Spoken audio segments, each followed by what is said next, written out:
Bom dia, Lolo, salve, salve, amigos da TV Sonic, amigos da TV 247, bem-vindos ao programa matinal da TV Sonic, nossa leitura de jornais. Estou aqui com os jornais do dia, Estadão, todos os jornais, todas as capas com o protesto de ontem. Globo, Estadão, Folha, que está aqui também. Aqui, Folha,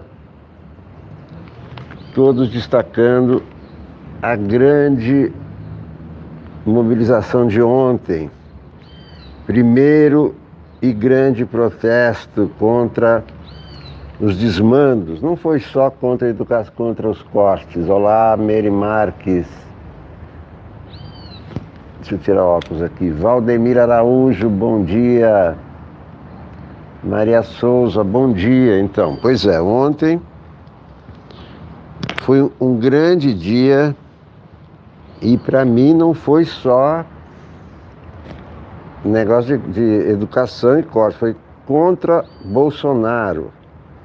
Porque eu ouvi na rua, não sei se vocês ouviram também, Betânia Rocha, Bia, Mônica Santos, Luiz Antônio. O que eu ouvi ontem foi um grito uníssono fora Bolsonaro. Foi isso que eu ouvi. Não é só educação, porque eu estava pensando ontem tudo. Todas as medidas que o Bolsonaro tomou no governo, é uma lista imensa. Liberou agrotóxico, liberou arma, liberou porte de arma, cortou na educação. Ontem, de novo, ofendeu brasileiros, que são os estudantes.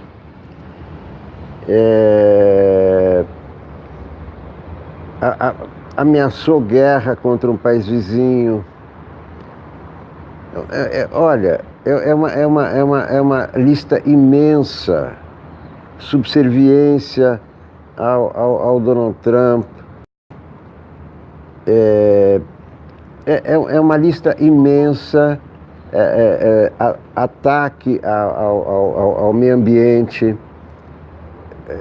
Olha, é uma lista de desmandos, de ataques à Constituição que já merece dar um basta. E ontem os brasileiros começaram a dar um basta. E não se trata apenas que a esquerda está dando um basta, não, é o país. São todos que não são Bolsonaro, que diminuem cada vez mais. Ontem foi o primeiro dia desse basta. E os estudantes agora vão ficar na rua. E vejam só, ficar na rua, eu digo, não é ficar na rua, é levantar as ruas contra esse presidente que quer destruir o país. Isso está claro. Ele quer jogar uns contra outros. Quem libera a arma é para quê? Para aumentar a violência. E o mais grave ainda são as ligações dele com os milicianos. Aliás, a notícia mais importante de hoje não está nos jornais, porque não deu tempo.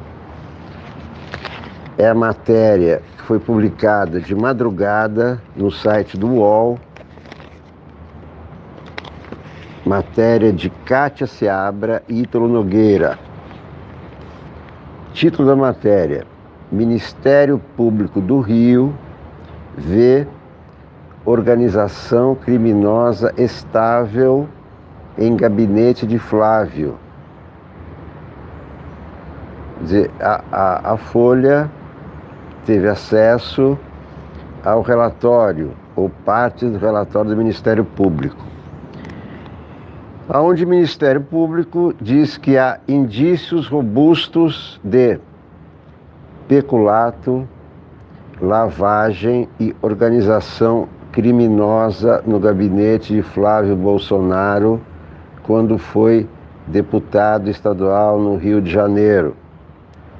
Quem está investigando é o GAECO, ou seja, Grupo de Atuação Especializada no Combate à Corrupção.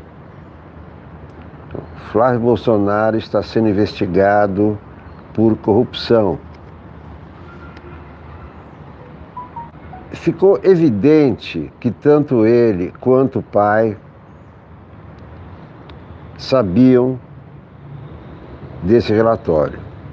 Tanto que nos últimos dias o Flávio deu uma entrevista ao Estadão, já informado de que ia estourar essa bomba. Então, o caso não é só crime financeiro, é organização criminosa com alto grau de permanência e estabilidade, ou seja, quadrilha, formada desde 2007. Aqui nem se fala em milicianos, nem o Ministério Público do Rio não fala em milicianos, ele só fala que é uma organização criminosa, quer dizer, há indícios fortes de que seja, que está sendo investigado, e havia 3 núcleos nessa organização, hierarquicamente compartimentados, diz o relatório do Ministério Público do Rio de Janeiro. Primeiro núcleo, nomeava assessores. Segundo núcleo, recolhia e distribuía parte dos salários. E o terceiro núcleo era aquele que entregava parte dos salários. Essas pessoas envolvidas desapareceram, estão sumidas. Quer dizer, eu acho que o próximo passo será a prisão preventiva de Fabrício Queiroz. Tentativa de fuga evidente, que ninguém sabe onde ele está. Isso se acharem o Queiroz, né? Mas tem que ser procurado. Se ninguém sabe onde está o Queiroz, quem tem que descobrir é o GAECO.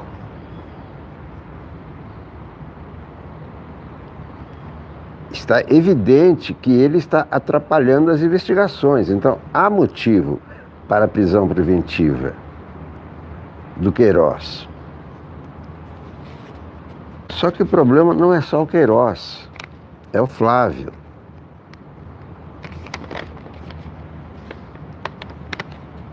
Por que o Ministério Público chegou a essas conclusões? Porque o próprio Queiroz admitiu, na sua defesa, por escrito, que recebia parte dos salários de outros funcionários e usava para remunerar assessores informais. Quer dizer, pegava parte de salário de alguns assessores que trabalhavam oficialmente e dava para assessores informais.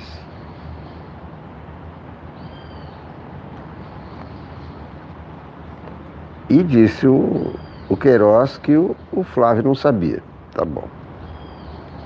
Diz o relatório do Ministério Público: a materialidade dos crimes de peculato restou parcialmente incontroversa.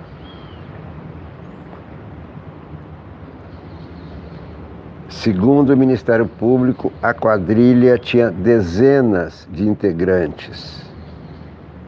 Dezenas de integrantes. Olá, bom dia. Bom dia. E a defesa também não informou a lista de assessores informais, os tais que Queiroz disse que para os quais distribuía dinheiro. Qual foi a conclusão do Ministério Público? A defesa quer desviar o foco da investigação, que também recai sobre Flávio. No caso do Flávio, que foi deputado por 16 anos, portanto 4 mandatos, ele tem as operações de depósito e saque em dinheiro vivo. 48 depósitos de R$2.000 em sua conta entre 9 de junho e 13 de julho. Não diz que ano. Outra conclusão desse relatório do Ministério Público. O grupo se valia de funcionários fantasmas para aumentar a arrecadação. O Ministério Público aponta 6 casos suspeitos no gabinete de Flávio. Mas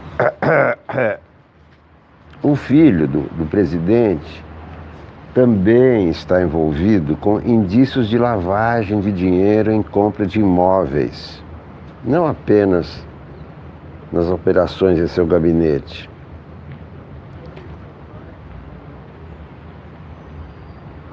De 2010 a 2017, ele vendeu, comprou 19 imóveis, lucrando com transações relâmpago.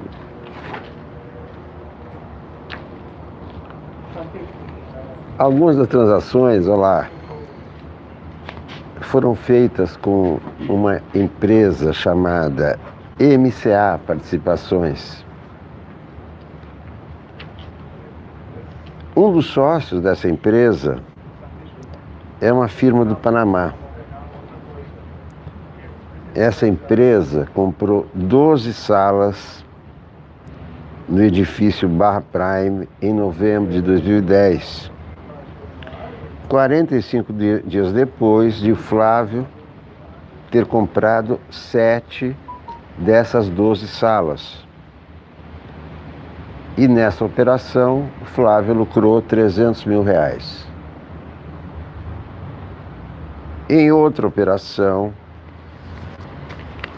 relativa a 2 kitnets em Copacabana,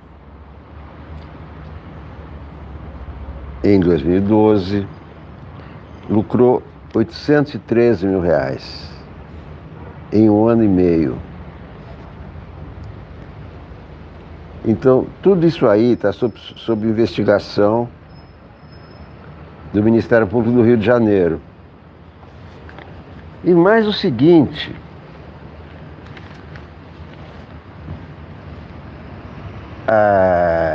essa quebra de sigilo dos 86 pessoas, né, envolvidas com esse esquema no gabinete do Flávio, entre essas pessoas que têm sigilo quebrado estão ex-assessores do pai dele, do presidente da República. Filho já derrubou o presidente, né? Parente, bom, todos se lembram, como Pedro Collor derrubou o irmão, denunciando o irmão. Mas às vezes os filhos derrubam o presidente por outras situações, como essa, por exemplo, né?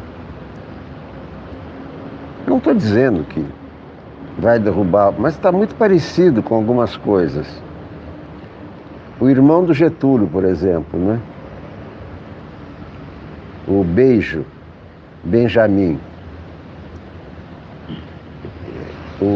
O Beijo era capanga do Getúlio. Ele era do exército. Aí, por exemplo, em 1942, ele se envolvia em briga, em confusão, em boate e tal. Em 32, numa boate do Rio de Janeiro, ele deu um soco no Roberto Marinho, que era o diretor do Globo, por causa de uma matéria sobre Getúlio. Deu lá, deu um soco, tal, fazia esse tipo de coisa, né? E esse beijo, em 1938, quando os integralistas tentaram derrubar o Getúlio, invadiram o Palácio Guanabara para matar o Getúlio, não conseguiram. O Getúlio, nesse dia, percebeu que a guarda oficial do palácio não era confiável. Quer dizer, não tinha nem guarda. Tinha 38, né? Então ele resolveu formar uma guarda pessoal. E ele encarregou o irmão, o Beijo, de escolher a guarda pessoal dele. E o Beijo escolheu o Gregório Fortunato, o qual ele comandava na tropa de cavalaria em São Borja. O irmão do Getúlio era militar. Ele escolheu o Gregório Fortunato. Como se sabe, o Gregório Fortunato contratou os matadores do caso Lacerda, que não mataram o Lacerda, mataram o Major Vaz. E no inquérito final, os mandantes do crime eram Gregório Fortunato e o Beijo. Né? Esse crime, esse atentado, aconteceu no dia 5 de agosto. No dia 24, Getúlio se matou. Então é claro que o suicídio dele se deveu ao caso da Rua Toneleiros. Quem montou o caso da Rua Toneleiros foi o irmão dele. E o Gregório Fortunato, que era o amigo do irmão dele. E era o cara que o irmão indicou. Então, está clara, né, a ligação entre o suicídio do Getúlio e o irmão. Embora não houvesse desavença. Mas é que o Getúlio permitiu ter ao lado dele essa pessoa que tinha uma ficha sujíssima.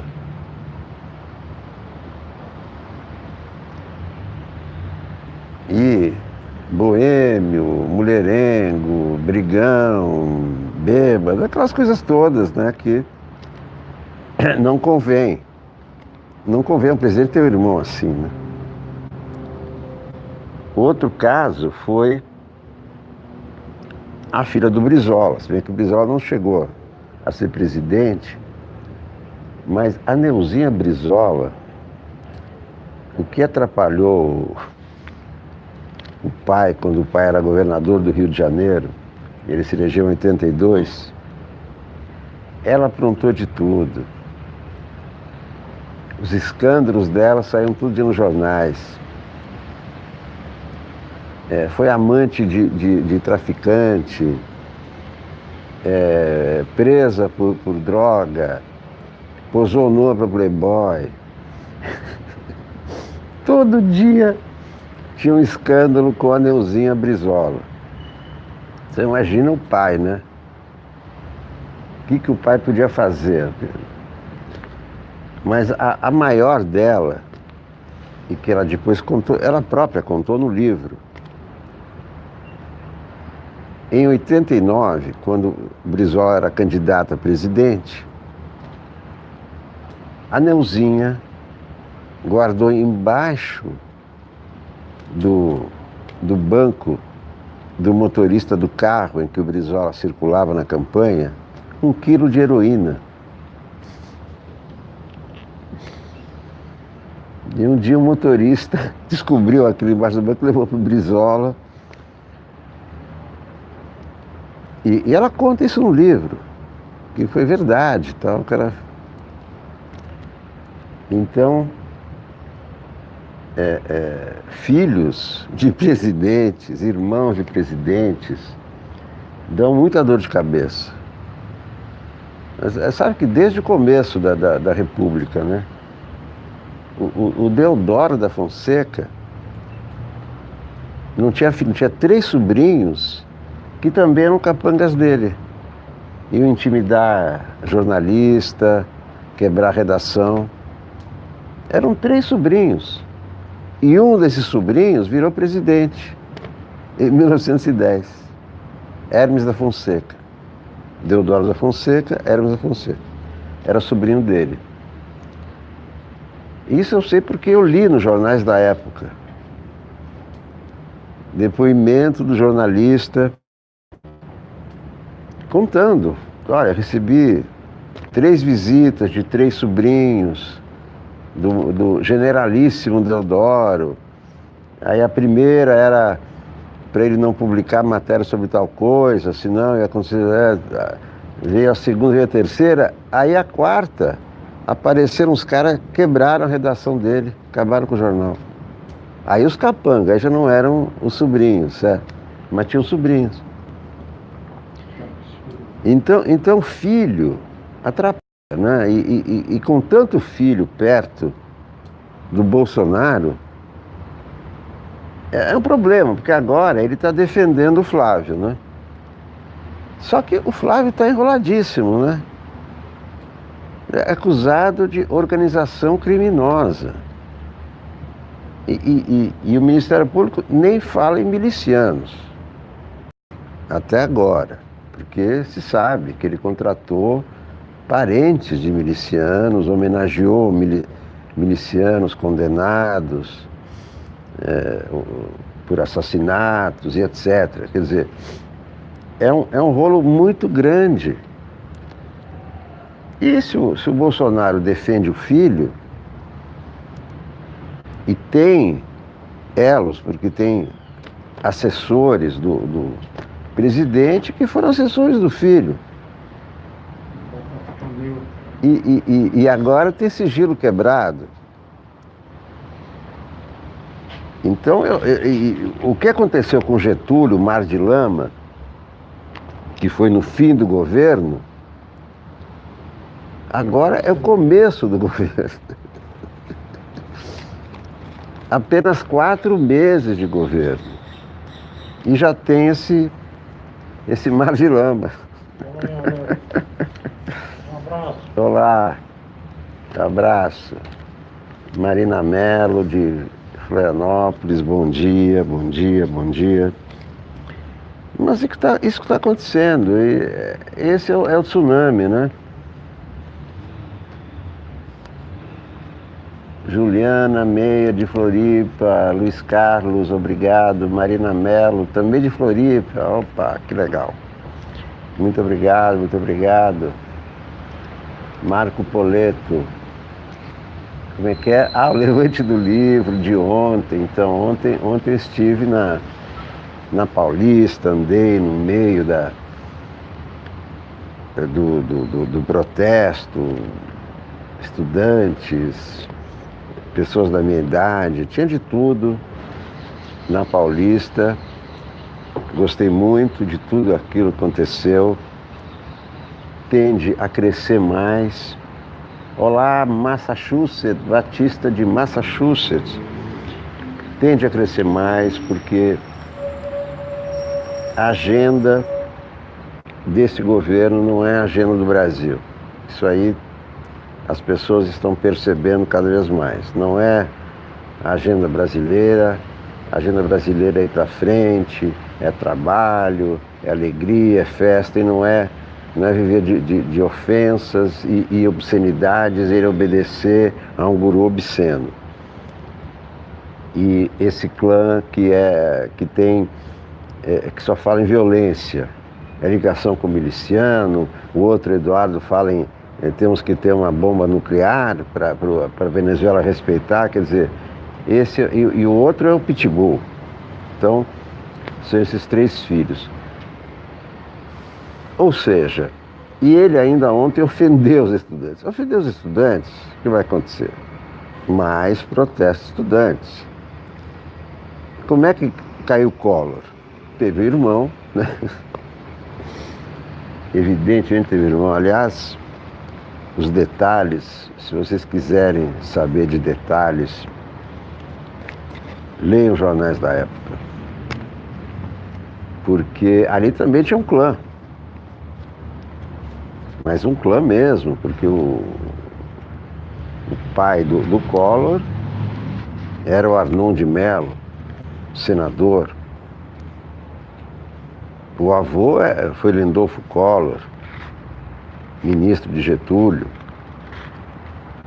Era um clã. Quando Pedro Collor, que é o irmão mais novo do Fernando Collor, começou a denunciar o irmão por corrupção, ligações com PC Farias, negócios escusos, a mãe, a dona Leda, teve 3 paradas cardíacas e ficou em coma. Já em 92, e ficou em coma durante 2 anos e morreu. O Pedro Collor, que denunciou o irmão, derrubou o irmão, mas também morreu. Morreu logo, morreu 3 anos depois, câncer no cérebro. E a mãe, eu esqueci, quando o Pedro fez a denúncia, a mãe disse que o Pedro estava louco. E o Pedro foi fazer um exame de sanidade mental para provar que não estava louco. Teve tudo isso. Foi o Collor assumiu em 90, caiu em 92.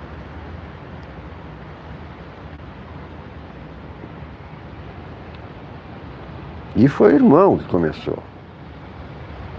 E tinha mais o rolo da mulher do irmão, lindíssima, né? A Teresa Collor, que está aí viva, linda. Mas aí apareceu um boato, né, de assédio do Fernando e tal. Um episódio lá no Palácio, quando o Pedro Collor estava numa briga, né? Aquelas brigas de casal com a Teresa. Então apareceu de tudo naquele episódio. Inclusive eu fui ameaçado de morte. Eu fui ameaçado de morte. Eu trabalhava na revista Contigo, que apesar de ser uma revista voltada para televisão, celebridades, na época as celebridades eram a família Collor, como agora a família Bolsonaro. E tinha vários, tinha o Pedro Collor, tinha o Leopoldo Collor.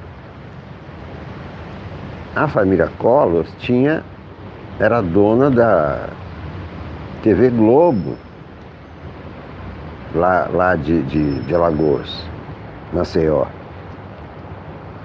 E o Leopoldo Collor era diretor da Globo aqui em São Paulo. Eu publiquei várias matérias a respeito da família Collor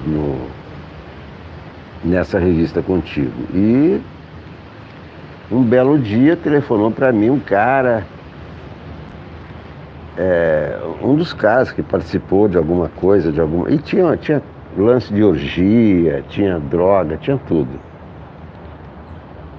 E um dia um cara me ligou, falou, tô indo aí te matar, não sei o que. Nunca apareceu, mas fez ameaça. E a outra matéria que eu publiquei foi a respeito do Leopoldo Collor, que me processou.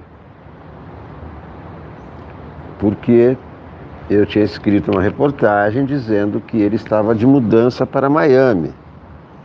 Ninguém aguentava mais os Collor, né?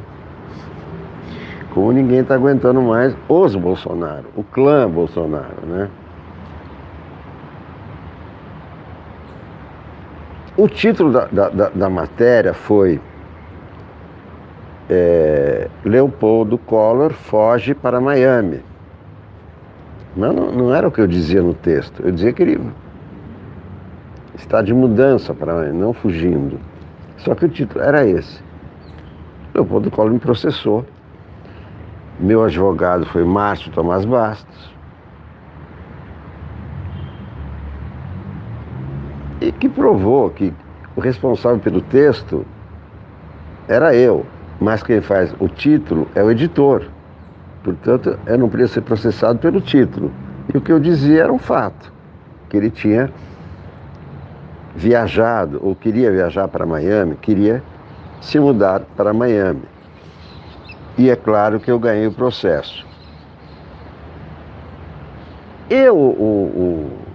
Quem derrubou também o Fernando Collor, além do irmão, o irmão foi decisivo.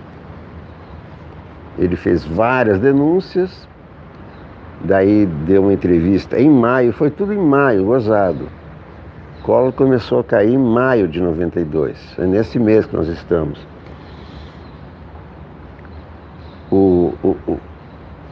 Por que Pedro Collor denunciou? Porque o PC Farias, que foi tesoureiro da campanha do Fernando Collor e que era testa de ferro, a acusação do irmão era essa, que o PC Farias era o testa de ferro do irmão dele e estava querendo fundar um outro jornal em Maceió. E não tem espaço para 2 jornais em Maceió, né? Daí então, Pedro, que era o diretor do jornal, da Gazeta de Alagoas, percebendo que o jornal do PC Farias seria mais forte que o dele, teria apoio do irmão, dinheiro do governo, etc., chutou o balde. Chutou o balde. Começou a contar tudo que ele sabia sobre o irmão e etc. Mas o fator central, o início, né, o estopim da queda do Collor foi a entrevista que o Pedro Collor deu à Veja, em maio. A primeira pergunta, o repórter era o Luiz Costa Pinto. A primeira pergunta do repórter foi: você se considera louco? Nenhum louco se considera louco, né? Mas tudo bem. E nessa entrevista, né, Pedro Collor disse: não, o PC Farias é sócio do meu irmão, os negócios que o PC Farias extorquia, os empresários, isso todo mundo sabia, né? Cobrava porcentagem, né? E diz que 70% do dinheiro ia para o irmão dele e 30% para o PC Farias. E o PC Farias tinha avião, tinha um jatinho particular, que era apelidado de Morcego Negro. Quando o Pedro Collor deu essa entrevista, fim de semana, saiu na Veja, Pedro Collor conta tudo. No dia seguinte, já os deputados pediram a instalação de uma CPI para apurar, né, para provar essas acusações. Porque o Pedro Collor não tinha provas, ele só tinha acusações. E era o irmão. E também essa entrevista suscitou os protestos nas ruas, dos estudantes, os caras pintadas. Então começou com Pedro Collor, foi para os caras pintadas, foi para a CPI, e aí não teve jeito. Em dezembro, Fernando Collor saiu assim, com a cara de muito orgulhoso, segurando a mão da Rosane Collor, então sua mulher, que não é mais.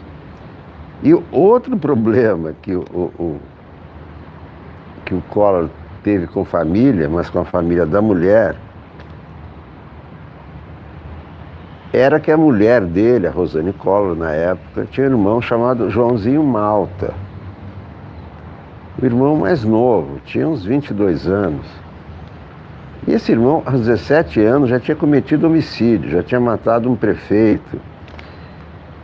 E também em maio de 92, por coincidência, esse Joãozinho Malta estava preso porque tinha ameaçado de morte o filho de um ex-prefeito em praça pública. E era conhecido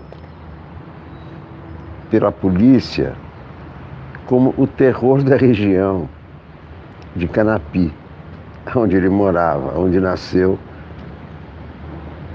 a então primeira-dama, Rosane Collor. Então, isso tudo foi em maio. E exatamente em maio estão acontecendo esses rolos. Claro, Lindenberg Farias liderou os Caras Pintadas. Vocês perguntem para ele como é que foi isso. E agora, com o clã Bolsonaro... Obrigado.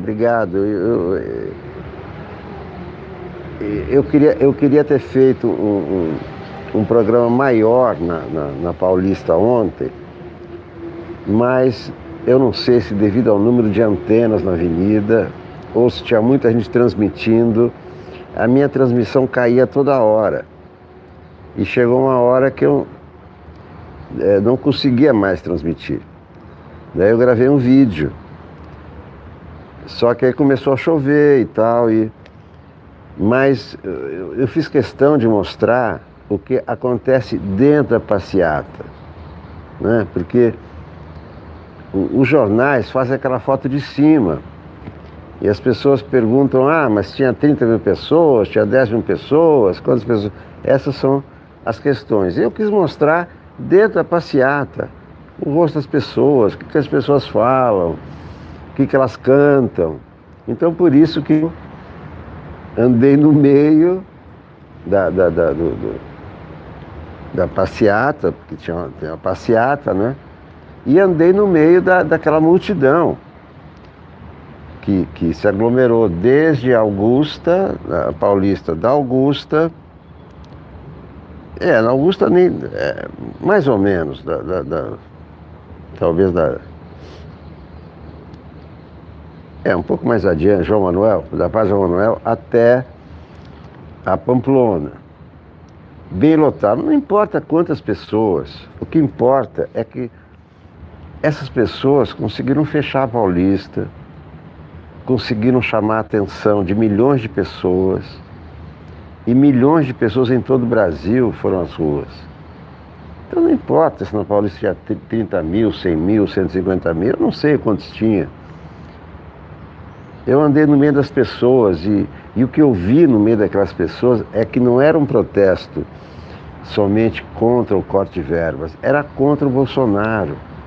O que gritavam todos, F. Santos, de Duque de Caxias, Zélia Goulart, o que todos gritavam era fora Bolsonaro. Os gritos que eu me lembro dos estudantes, Bolsonaro, fascistinha, os estudantes vão botar você na linha, Bolsonaro vai se... os estudantes não têm medo de você.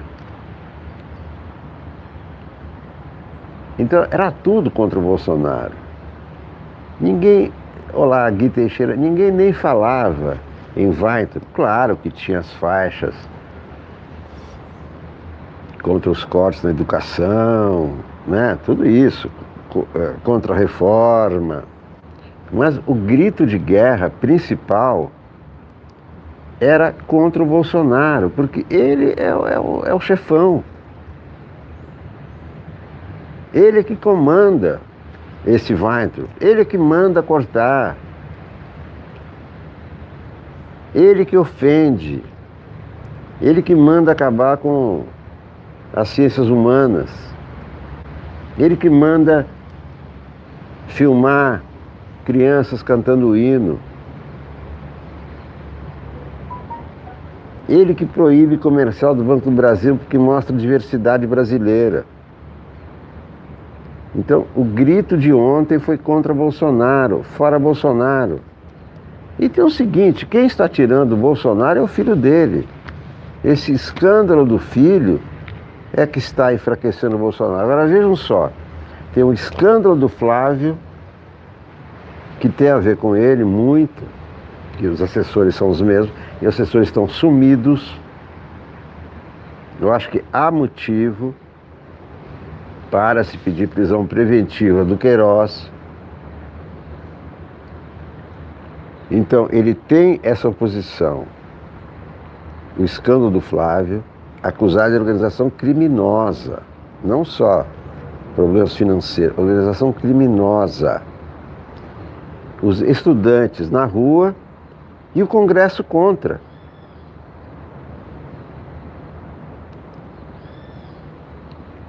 Porque no Congresso, Bolsonaro não ganha mais uma. 307 deputados votaram pela convocação do Weintraub ontem. Um requerimento do Orlando Silva, do PCdoB, que é da oposição. Teve o apoio de 307 deputados. Apenas 80 e poucos votaram contra a convocação, quer dizer, votaram pelo governo. Então, Bolsonaro não tem voto para aprovar a Previdência. Quem pode ter voto para aprovar a Previdência é o Rodrigo Maia.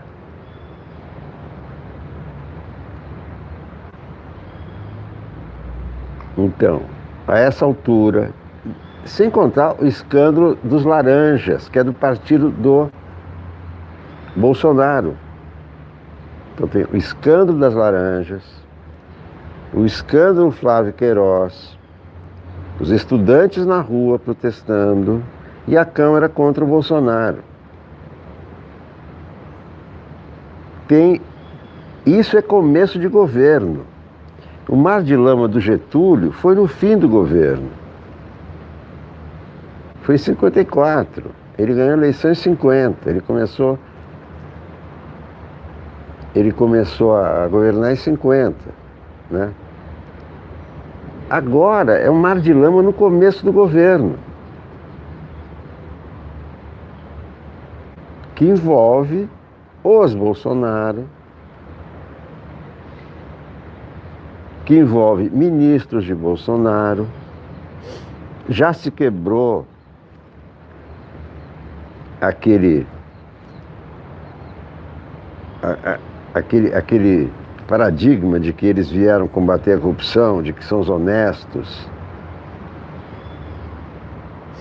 envolvidos em corrupção.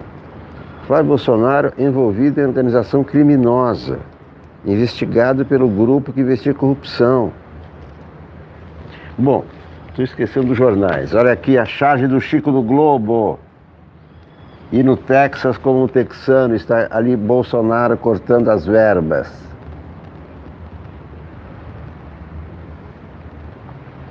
Laura Pimentel, Juliana Meira aqui, a charge do Chico no Globo. Mais de 200 cidades têm atos contra cortes na educação. Ministro Weintraub foi sabatinado na Câmara enquanto protestos ocorriam. Então não tem esse negócio que os jornais não dão cobertura. Olha aqui a primeira página do Globo.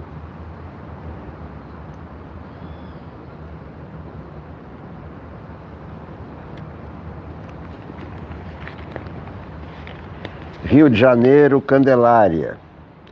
Multidão nas ruas, diz o Globo. Manifestantes concentram-se na Presidente Vargas, perto da Candelária, de onde partiu a passeata até a Central. Então, esse é o começo da passeata no Rio.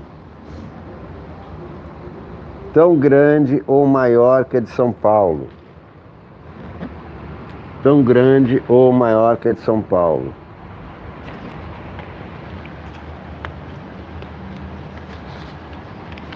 Aqui os colunistas do Globo. Miriam Leitão. Weintraub não perde uma chance de errar.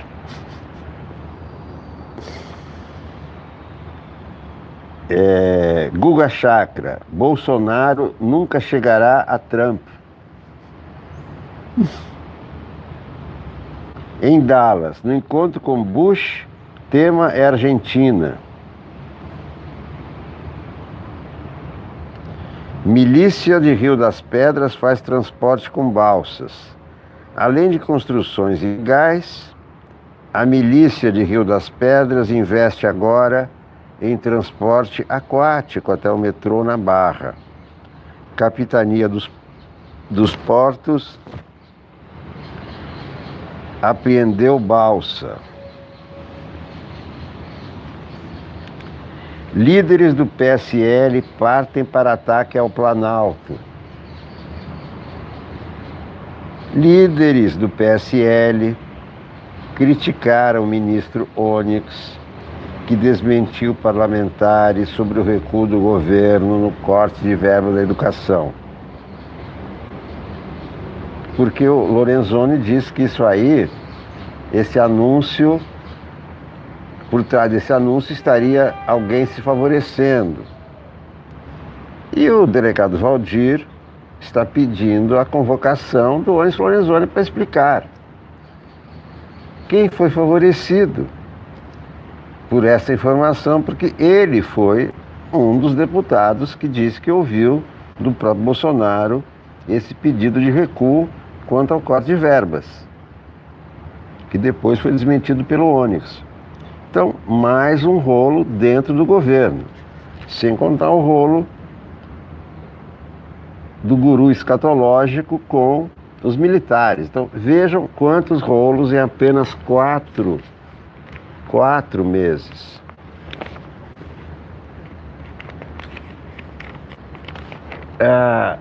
Hora de o Congresso agir contra a crise. O Brasil está virando parlamentarista por obrigação. Que aonde existe ainda lucidez é na Câmara dos Deputados, é no Congresso. Mas tudo começa pela Câmara. Então, Rodrigo Maia é o primeiro-ministro. É impressionante porque a Constituição afirma que o presidente é o comandante das Forças Armadas. Mas na conjuntura atual, o presidente comandar as Forças Armadas é um altíssimo risco. Ele deve ser tutelado pelos chefes das Forças Armadas. Hora de o Congresso agir contra a crise.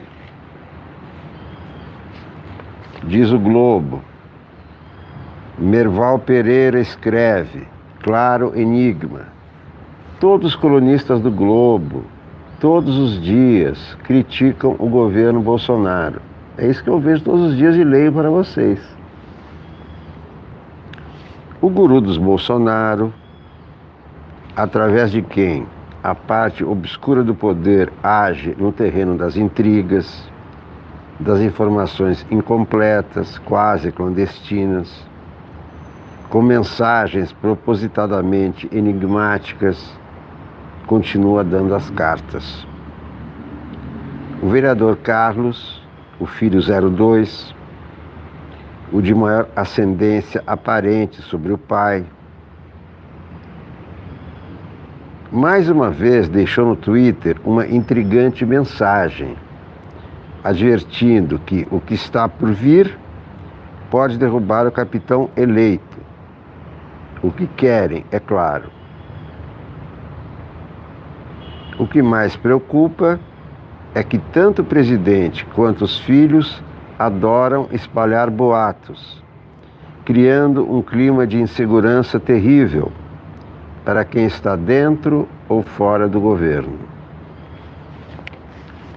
A mensagem do 02 foi precedida por outro enigma lançado pelo próprio Bolsonaro, que comentara que esta semana acontecerá um tsunami. O que estaria sendo armado para que um tsunami derrube o capitão eleito?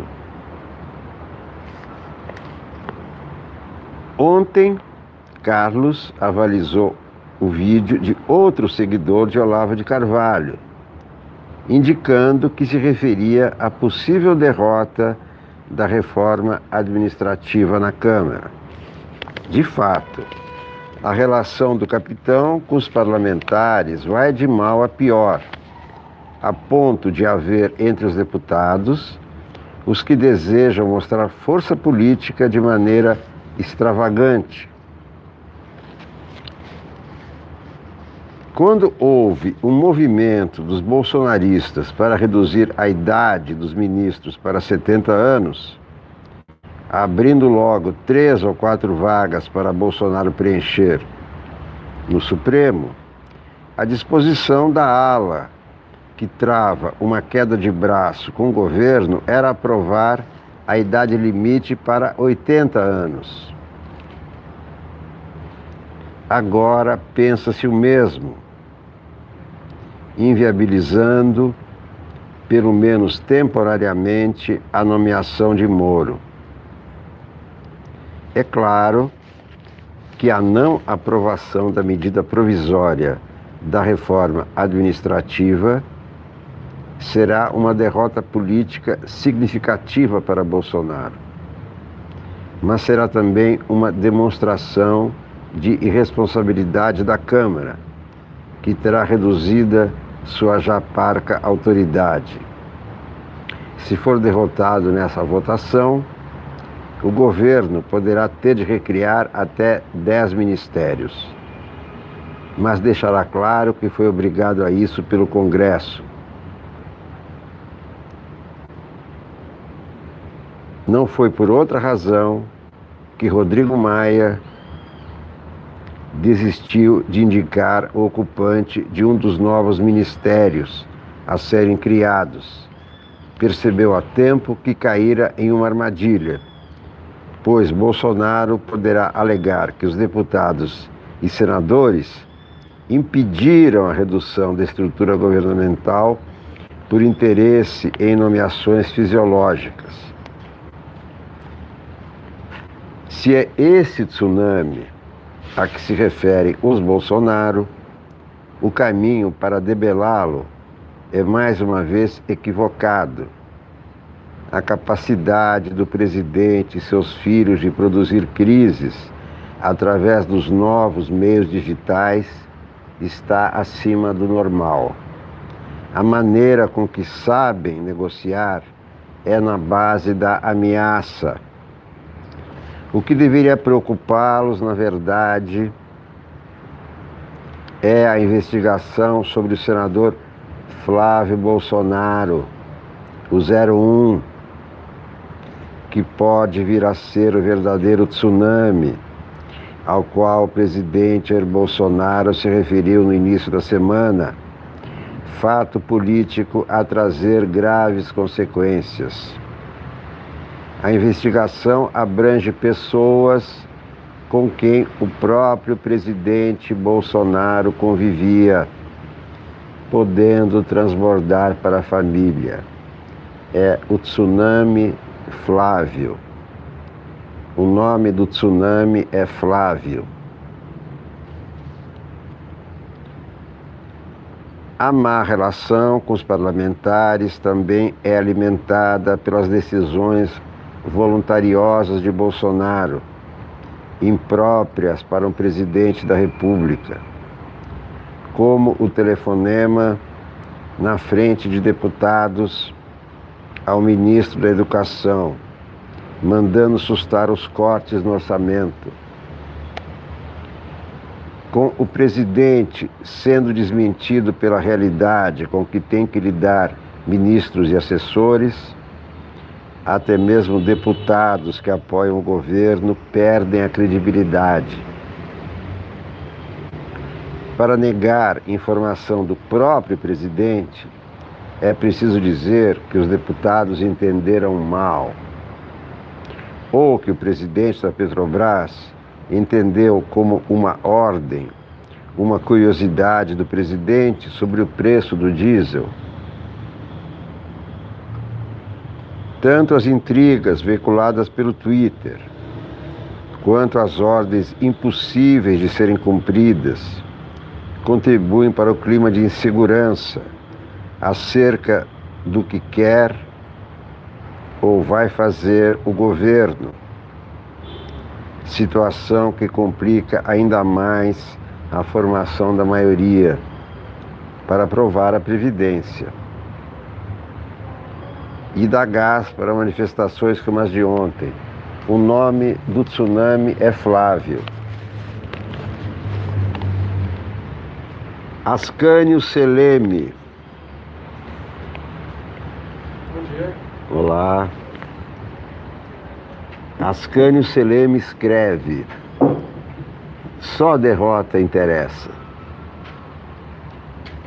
Não passa um dia sem que a corte de Jair Bolsonaro cometa um atentado contra seu próprio patrimônio. A ação deletéria do círculo mais próximo do presidente é cruel e, em alguns casos, ridícula. Já foram escritas algumas milhares de páginas gloriosas, relatando graves e disruptivos equívocos históricos, que ao longo dos tempos destruíram reis, imperadores, ditadores, presidentes. Uma nova página está sendo escrita nesses dias no Brasil. Esta, porém, não tem uma gota sequer de glória. Ela é composta apenas por erros pernósticos e grosseiros. Um elenco de erros que ultrapassa o limite do bom senso. Estou lendo um artigo no Globo, assinado por Ascânio Seleme. O pacote de bobagens começou a ser oferecido já na posse, quando o filho mais mimado do presidente abancou-se no Rolls Royce presidencial, com os pés em cima do banco traseiro. Parecia uma coisa juvenil, sem maior importância. Não era, como verificou-se em seguida, quando o menino demitiu o primeiro-ministro do pai. A partir daí, o país acompanhou atônito uma sequência de episódios capazes de arrasar qualquer reputação. Aos poucos, a República do tiro no pé foi se consolidando no entorno do presidente e hoje está instalada de maneira inequívoca e soberana no Palácio do Planalto. Luiz Fernando Veríssimo, ao lado do Ascânio Seleme, olha aqui a página do Globo.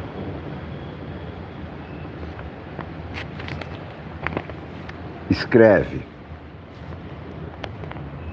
a foto é do Bolsonaro, rindo. Ele e os que o cercam estão festejando a assinatura do decreto que libera a importação e amplia o mercado de armas no Brasil. Bolsonaro tem todo o direito de estar rindo na foto. O decreto ainda não passou pelo Congresso. Receberá adendos. Talvez poucas das cláusulas que hoje alegram o presidente sobrevivam. Mas as relações do Planalto com o Legislativo começaram mal. O governo recém-inaugurado já sente um cheiro de rebeldia no ar. E qualquer vitória, mesmo precária, é bem-vinda. Ainda por cima, mexer com acesso às armas foi uma das promessas mais ressonantes da campanha do Bolsonaro. Ele também pode estar rindo porque supostamente tem a massa com ele. Supostamente. Nas fotos da assinatura do projeto das armas, muitos dos presentes aparecem fazendo o gesto que se tornou uma espécie de sinal do movimento. O dedo indicador estendido e o dedão levantado, formando o L de Lula livre. Não, bobagem. Formando o símbolo de uma nação armada, inclusive com armas como metralhadoras, para acertar bandidos ou presumível bandido, de cima, sem risco para o governador. Quase ao mesmo momento em que os L's eram cerimoniosamente sacados no Brasil, no estado do Colorado, Estados Unidos, outra escola era atacada, com vítimas infanto-juvenis, como já é tétrica rotina naquele país. Reinaugura-se lá outra discussão sobre como controlar a venda e o uso criminoso de armas, por nenhuma outra razão senão o prazer de matar. É um debate sem fim, que se repete a cada novo massacre. A abrangência do plano do Moro para as armas era menor e menos demente. Por isso o Moro anda com essa cara de: o que eu estou fazendo aqui, meu Deus? Esse é o Luiz Fernando Veríssimo, no Globo. Tem 3 colunas, todas criticando o Bolsonaro, todas as 3. Esse é o Globo. Bernardo Melo Franco, logo em seguida.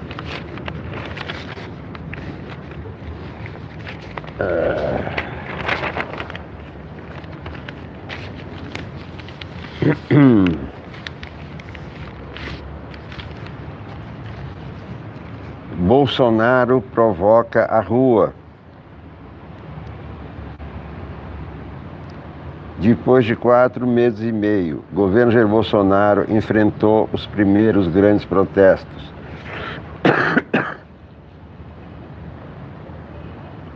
O presidente reagiu ao seu modo. Em vez de abrir espaço ao diálogo, atacou os manifestantes. São os idiotas úteis. São uns idiotas úteis, uns imbecis, disparou. A maioria ali é militante, não tem nada na cabeça, não sabe nada. Na terça-feira, o governo ensaiou manobra para esvaziar os protestos. Diante de uma dúzia de deputados, Bolsonaro ligou para o ministro da Educação e mandou cancelar os cortes.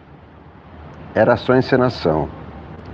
Pouco depois, a ordem foi desautorizada pela equipe econômica. O recuo do recuo gerou mais um circuito no Congresso, um curto-circuito no Congresso. Aliados que testemunharam a conversa sentiram-se enganados. Se o governo não sustenta o que o presidente falou na frente de 12 parlamentares, não sou eu que vou passar por mentiroso, esbravejou o deputado Capitão Wagner, do PROS. Ontem, o ministro da Educação seguiu a linha do chefe. Convocado a explicar os cortes na Câmara, Abraham Weintraub investiu no confronto. Provocou a oposição e perguntou se os deputados conheciam a carteira de trabalho, a azulzinha. levou uma invertida do vice-presidente da Câmara que comandava a sessão.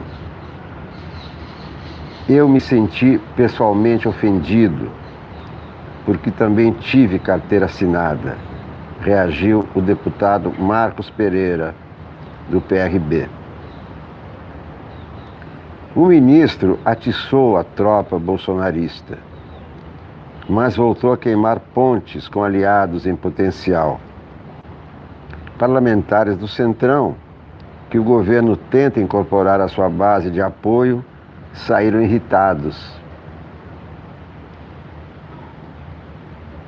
A bancada da educação também reclamou.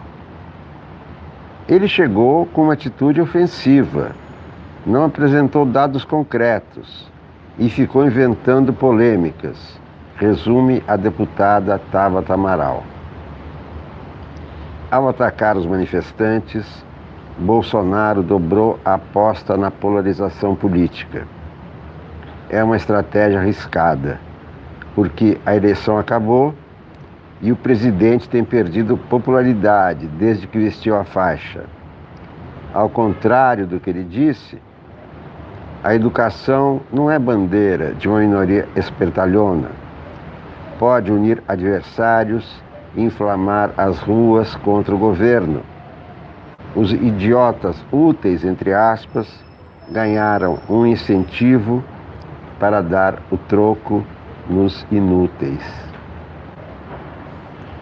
Esse é o Bernardo Melo Franco, hoje no Globo. Bem, meus amigos, muito obrigado a todos por assistirem. Por favor, se inscrevam no canal, compartilhem para que mais pessoas se inscrevam, porque é assim que esses canais como o nosso, TV Sonic, cresce. Muito obrigado pela enorme audiência. Muito obrigado, estamos chegando a 4.500 inscritos. Olhem os outros vídeos, visualizem tudo que tem no canal, na página do Facebook, na página do Twitter. Eu sempre faço programas ao vivo, várias vezes ao dia. Às vezes é uma só, às vezes são duas. Não, duas no mínimo, porque faço de manhã leitura dos jornais e à tarde, quando vou ao 247. Muito obrigado a todos.